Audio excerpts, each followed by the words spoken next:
ক্রমেই যেন রাজত্ব গেড়ে বসতে শুরু করেছে বিষধর সাপ রাসেলস ভাইপার। কিছুদিন আগে এই সাপের বিচরণ শুধু চরাঞ্চলে থাকলেও এখন লোকালয়েও দেখা মিলছে। তবে এলাকা জুড়ে আতঙ্ক বিরাজ করছে। বরেন্দ্র এলাকা ছেড়ে ভোলা, মুন্সিগঞ্জ এমনকি ঢাকার আশেপাশেও খোঁজ মিলছে সাপটির। অস্তিত্ব মিলেছে 25 জেলায়, যেখানে গত এক দশকে রাসেলস ভাইপারের কামড়ে আক্রান্ত হন 235 জন, এর মধ্যে মারা যান 59 জন। আর গত বছরই এই সাপের কামড়ে মারা যান 50 জন। ছোট্ট এই পরিসংখ্যানই বলে দিচ্ছে দিনকে দিন কতটা ভয়ঙ্কর হয়ে উঠছে রাসেলস ভাইপার। এদিকে এই সাপের উপদ্রব বেড়েছে ফরিদপুরেও। বিশেষ করে চরাঞ্চলের বিভিন্ন স্থানে দেখা দিয়েছে এই সাপের আনাগোনা। দংশনে অনেকেই মারা গেছেন, আবার সাপের ভয়ে খেতে কাজ করতে যাচ্ছেন না শ্রমিকরা। সবার মাঝে আতঙ্ক বিরাজ করছে। এমন আতঙ্কের মধ্যে 20 জুন বৃহস্পতিবার এক সভায় জেলা আওয়ামী লীগের সাধারণ সম্পাদক শাহ মোহাম্মদ ইশতিয়াক আরিফ তার বক্তব্যে বলেন, ফরিদপুর কোতোয়ালি এলাকায় কেউ যদি রাসেলস ভাইপার সাপ মারতে পারেন তাহলে তাকে 50,000 টাকা পুরস্কার দেওয়া হবে।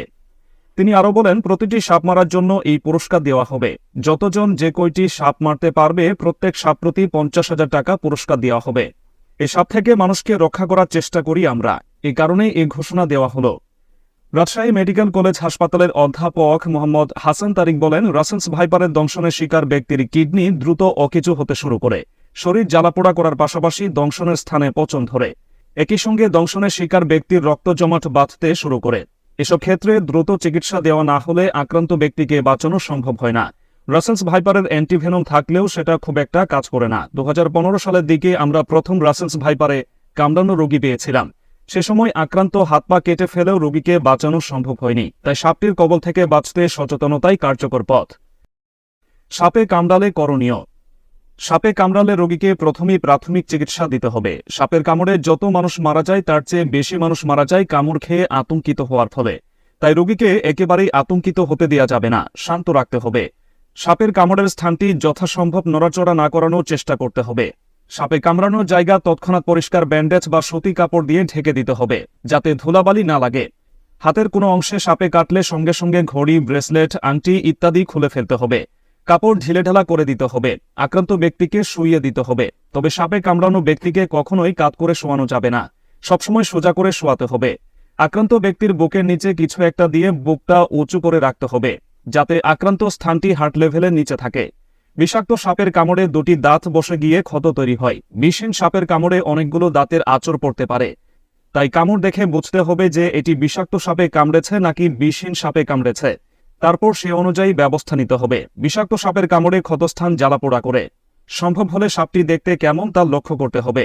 সাপের বর্ণনা পরবর্তী সময়ে চিকিৎসা পরিকল্পনায় সাহায্য করতে পারে। কামড় দেখে শনাক্ত করতে ক্ষতস্থান রক্তাক্ত থাকলেও আগে পরিষ্কার করে নিতে হবে। সাপে কামড়ালে আক্রান্ত স্থান থেকে বিষ চুষে বের করার চেষ্টা করা মোটেও ঠিক নয়। আক্রান্ত জায়গায় কোনো ধরনের ঔষধ বা কেমিক্যাল ব্যবহার করা ঠিক নয়। অনেক ক্ষেত্রে দেখা যায় সাপ যেখানে কামড় দিয়েছে সেখানে কেটে রক্ত বের করার চেষ্টা করা হয়। এতে আশেপাশের রক্ত সংবহনতন্ত্র বা স্নায়ুতন্ত্র কেটে যেতে পারে। সাপে কামড়ালে ওঝার কাছে না গিয়ে দ্রুত হাসপাতালে যেতে হবে। বিষাক্ত সাপে কাটলে বাঁচার পথ একটাই, দ্রুত হাসপাতালে যাওয়া। দংশনের পর আত্মীয়ের পরামর্শ, ওঝা ঝাড়ফুঁকের নামে 1 সেকেন্ড সময় নষ্ট না করে সোজা রোগীকে নিয়ে বড় সরকারি হাসপাতালে যেতে হবে। কৃষি জমিতে কাজের সময় অবশ্যই গামবুট পরতে হবে। সম্ভব হলে হাতে গ্লাভস পরতে হবে। সাপ হাত এবং পায়ে দংশন করে সবচেয়ে বেশি। রাতের বেলা লাইট নিয়ে চলাফেরা করতে হবে। রাতে জমিতে কাজ না করাই ভালো। জমির ধান, ভুট্টা সহ নানা ফসল কাটার জন্য যান্ত্রিক মেশিন ব্যবহার করা ভালো। জমি এবং জমির ঝোপঝাড় দিয়ে হাঁটার সময় সজাগ দৃষ্টি রাখতে হবে। রাসেলস ভাইপার হিসিস শব্দ করে, যা কানে বেশ জোরে শোনা যায়। এই কারণে হিসিস শব্দ শুনলে সাবধান হতে হবে। কাজ করার সময় মাটিতে শব্দ করা যেতে পারে, যাতে সামান্য হলেও কম্পন সৃষ্টি হয়। রাসেলস ভাইপার কম্পন বুঝতে পারে। রাসেলস ভাইপার দ্রুত দংশন করতে পারে।